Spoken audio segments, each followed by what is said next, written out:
Your ranch violates community safety standards. You have 48 hours to join our HOA or face property seizure.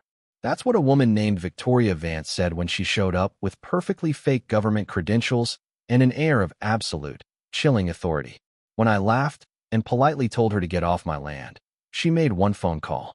5 hours later, a full SWAT team surrounded my house at dawn, pointing assault rifles at my pregnant wife and terrified kids, forcing me to sign HOA membership papers at gunpoint. But Victoria made one critical, irreversible mistake. She underestimated a stubborn, ex-military welder who'd rather fight than run. What she didn't know was that my worthless 20-acre ranch was hiding secrets worth literally killing for, and the HOA was just the cover story. Comment below and let me know where you're watching from. I love seeing how far these stories travel. My name is Ryan Foster, and this is the story of how I discovered that sometimes your worst enemy can be hiding right behind the most innocent and most expensive smile. It all started on a quiet Tuesday morning in March. I was out in my workshop, the air heavy with the smell of hot metal and the steady, familiar hiss of my plasma torch. I was custom welding a new gate for a client downtown. My wife, Sarah, was inside, making breakfast for our two kids, Leo, 8 years old, and Clara, 6, and everything felt perfect in our little corner of Canyon Creek, Texas.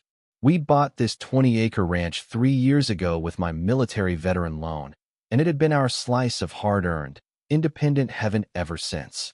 That's when I heard the unmistakable crunch of tires on my gravel driveway. Tires far too clean and expensive for a normal delivery. Out stepped this woman who looked like she'd just walked off the cover of Dwell magazine. Perfectly styled blonde hair, a ridiculously expensive business suit. I remember thinking it was linen, and in Texas heat, that's just showing off, and a smile that was just a little too wide, a little too bright. "You must be Ryan Foster," she said in a honey-sweet voice that somehow made my skin crawl, extending a manicured hand. "I'm Victoria Vance, the president of the New Canyon View HOA. I've been so looking forward to meeting you and your lovely family." I set down my torch, pulled off my heavy gloves, and tried to be polite, even though every instinct told me to tell her to hit the highway. "Nice to meet you, I guess," I replied, shaking her hand briefly. "Though I should mention, we're not part of any HOA. We bought this place before the subdivision went in, so we're not subject to any of those rules." Victoria's smile never wavered, but I swear I saw something cold, something predatory, flash in her eyes for a split second. "Oh, but that's exactly why I'm here, Ryan," she purred, pulling out a tablet and scrolling through official-looking documents. "The community has grown so much since you moved in, and we're all surrounded by HOA-managed properties now. For everyone's safety and security, we really need all the ranch properties to join our association." The way she said safety and security sounded less like a suggestion and much more like a declaration of war. I noticed how her eyes weren't really looking at me while she talked. Instead, she was meticulously scanning my property like she was appraising a piece of valuable museum art.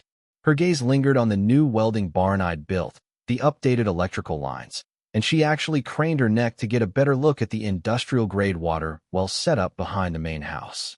"I appreciate your concern," I said carefully, trying to de-escalate. "But we're doing just fine on our own. We keep our property maintained, we don't bother anyone, and honestly, we like our independence." Victoria's smile grew even wider, which made it even more unsettling. "I completely understand that sentiment, Ryan, but you have to think about the bigger picture here. What if there were an emergency? What if there were safety issues that affected the whole community?" She started pulling up photos on her tablet, pointing out things like improper fence maintenance and unauthorized landscaping modifications on other properties with the fervor of someone describing a major felony. "The thing is," she continued, leaning in conspiratorially, "when you have non-compliant properties in the middle of an HOA community, it affects everyone's property values. It affects everyone's safety.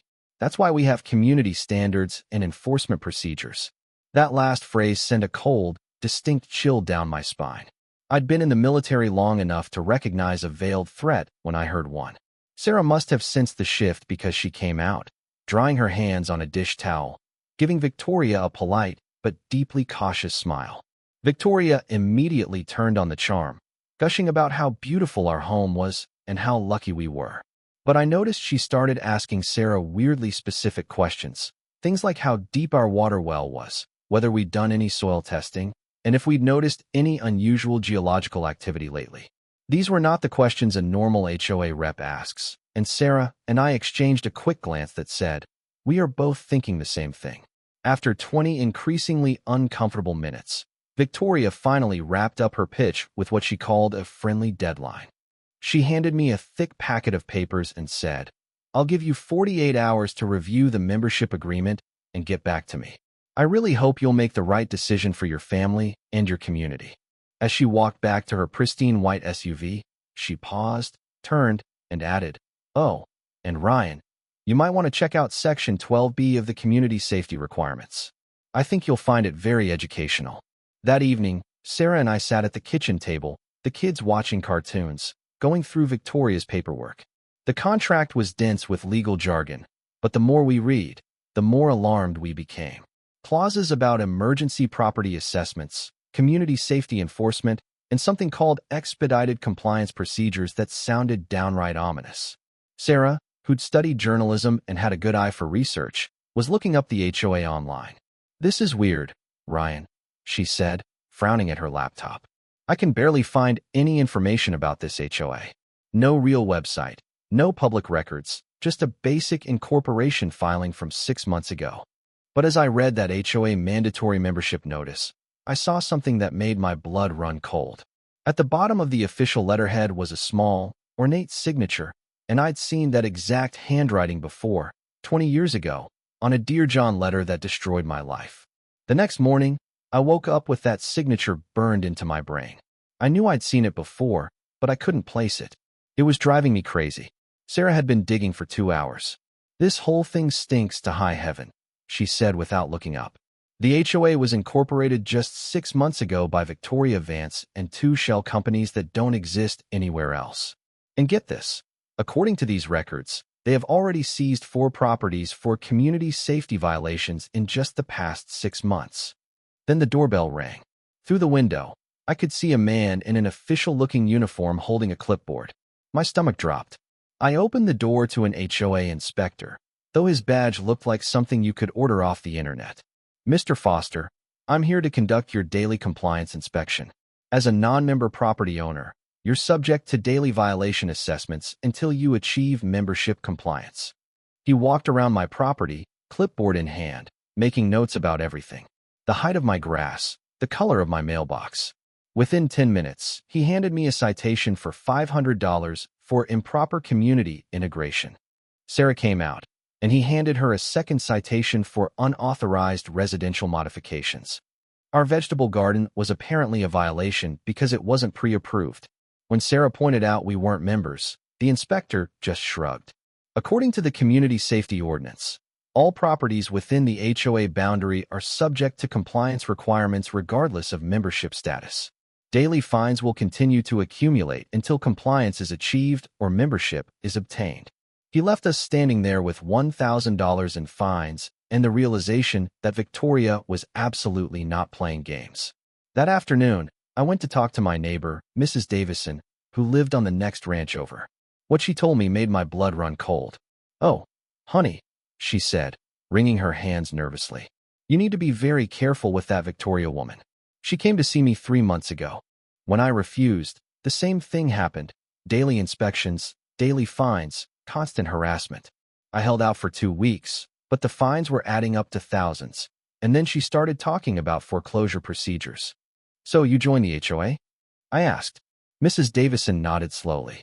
"But Ryan, that's not even the worst part. There was another rancher, Tom Hollis, who lived south of here. He refused to join, fought it for weeks, threatened lawyers. Then one morning, they found him dead in a car accident on that curved road by Miller's Creek." Her voice dropped to a barely audible whisper. "Tom was the best driver I ever knew. Never had so much as a fender bender in 40 years. But somehow, on a clear morning, he lost control and hit a tree." She reached into a box and pulled out a newspaper clipping.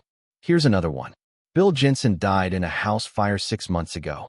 He'd been fighting Victoria's attempts to force him into the HOA, too. Fire department said it was electrical, but Bill was an electrician who just updated his whole system. I drove home with my head spinning. When I got back, Sarah was waiting with a grim expression.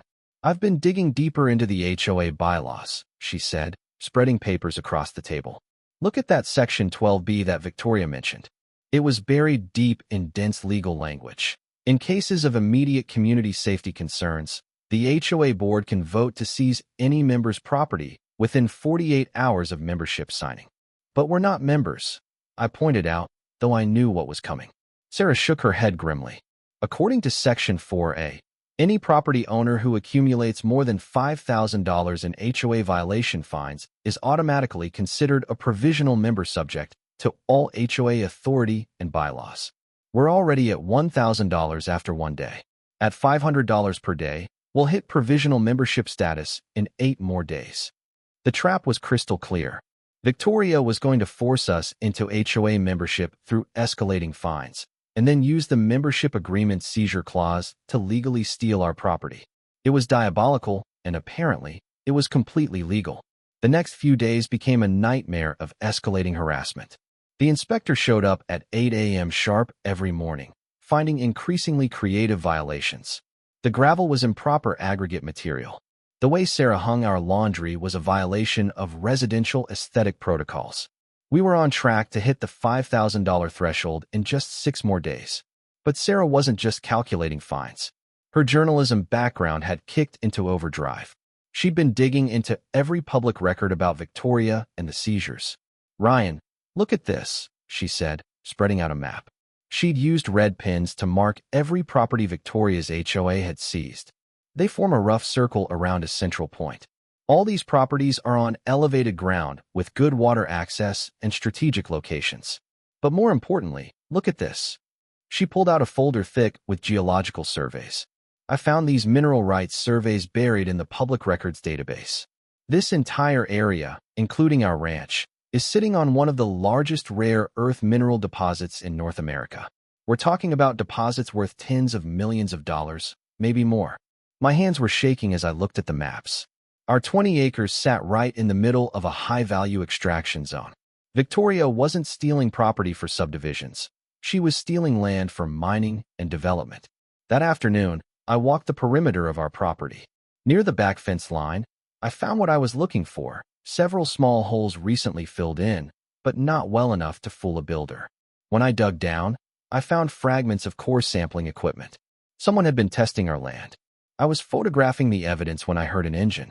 Victoria's white SUV was parked on the road, and she was watching me with expensive binoculars.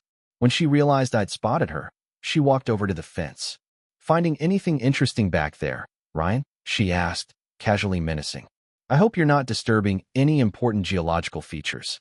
"Funny you should mention geological features," I replied, holding up my phone with the photos of the core sampling holes. "Someone's been doing unauthorized testing on my property. You wouldn't happen to know anything about that, would you?" Victoria's smile never wavered. "Oh, I'm sure that's just routine environmental monitoring. Speaking of which, you've accumulated quite a few citations this week. It would be so much easier if you just joined the HOA voluntarily. The membership process is much more cooperative."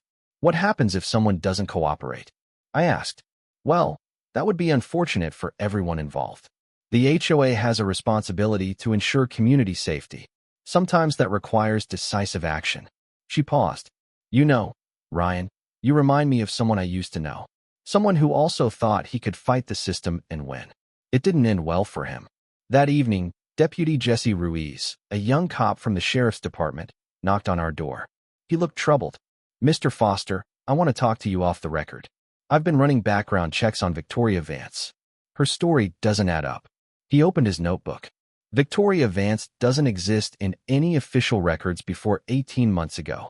But Veronica Rodriguez, discharged from the Army in 2004 under classified circumstances for theft, has been involved in property acquisition projects across multiple states, always in areas with land rights disputes or mineral extraction permits.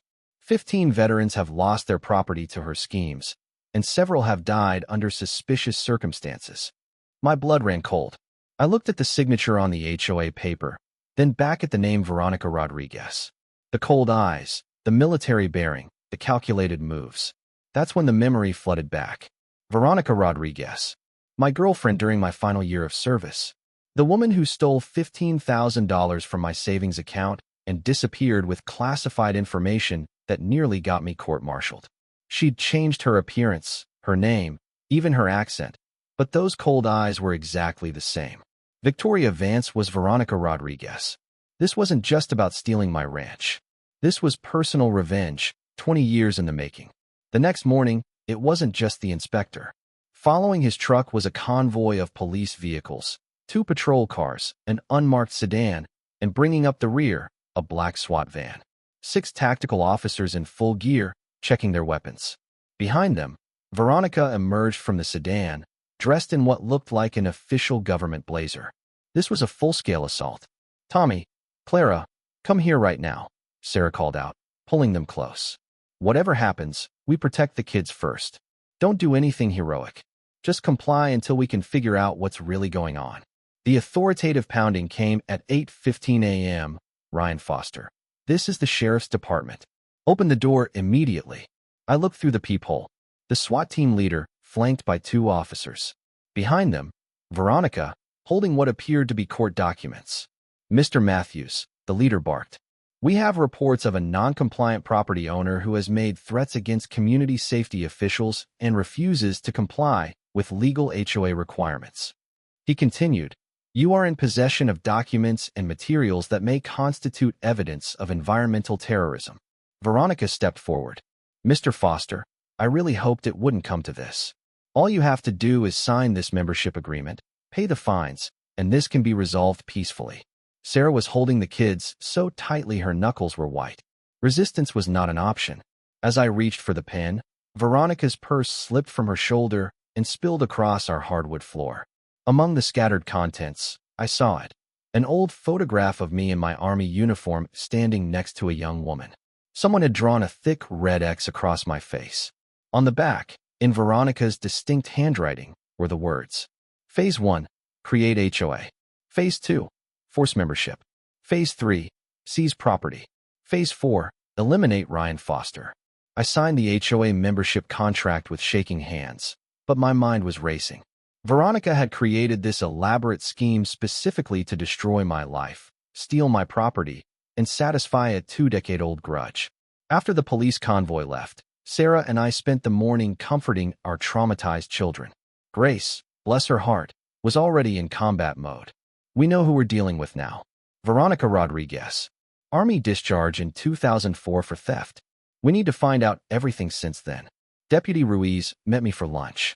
"Mr. Foster, the federal authorities have been investigating Veronica Rodriguez for 2 years. They have 15 other veteran victims. The pattern is always the same. Identify valuable property, create legal pressure through fake organizations, escalate to law enforcement, and then eliminate any remaining obstacles." That evening, Sarah and I compared notes. Veronica had been systematically acquiring land around strategic resource locations for foreign investment firms. This was economic warfare disguised as HOA bureaucracy. The next morning, instead of the daily inspection, a notice was taped to our door: "Emergency Community Safety Meeting tonight." Veronica intended to paint me as a dangerous threat and justify seizure. We knew we had to go. We went to the meeting armed with the truth. Sarah printed out all the evidence: Veronica's real identity, the pattern of fraud across 6 states, the core sampling photos, and the mineral surveys showing the $50 million deposit. Deputy Ruiz brought his background file, and Mrs. Davison brought several other victims. When Veronica finished her presentation, a masterful piece of manipulation painting me as an environmental terrorist, I stood up. "I appreciate the opportunity to respond to these allegations," I said. "But before I do, everyone here deserves to know who they're really dealing with." I pulled out the photograph with the red X. Veronica Vance is not her real name. Her real name is Veronica Rodriguez, and she was discharged from the Army 20 years ago for theft and security violations. She has been running property acquisition scams across 6 different states, targeting military veterans. Deputy Ruiz can confirm that at least 15 veterans have lost their property, and several have died under suspicious circumstances. Veronica's composure finally cracked. "You have no idea what you're talking about, Ryan Foster," she snarled, dropping all pretense. You're a pathetic loser who couldn't handle military life and can't handle the fact that smarter people are more successful. The mask was gone. Mrs. Davison stood up, her voice shaky but determined. She forced me to join this HOA through intimidation.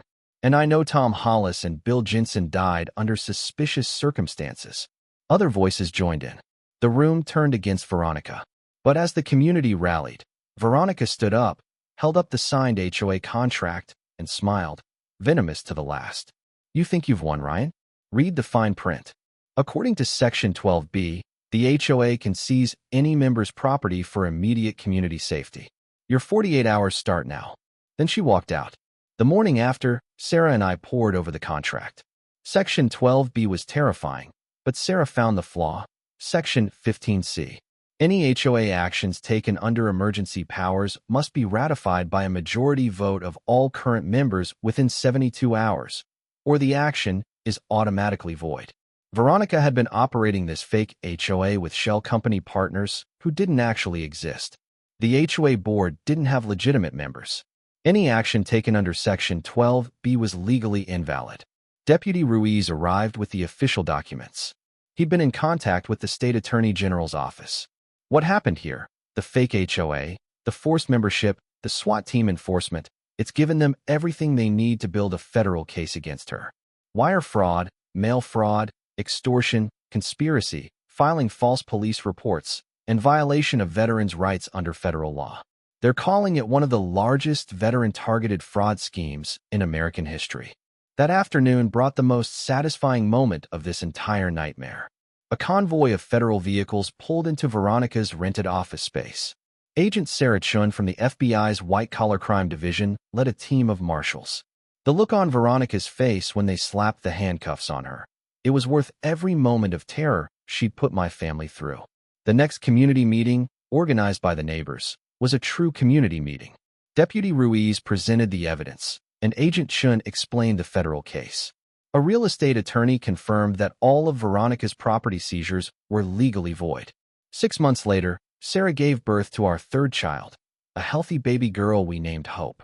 The day Veronica was sentenced to 25 years in federal prison, the maximum, was one of the most gratifying days of my life. The judge cited the targeting of military veterans and the psychological trauma inflicted.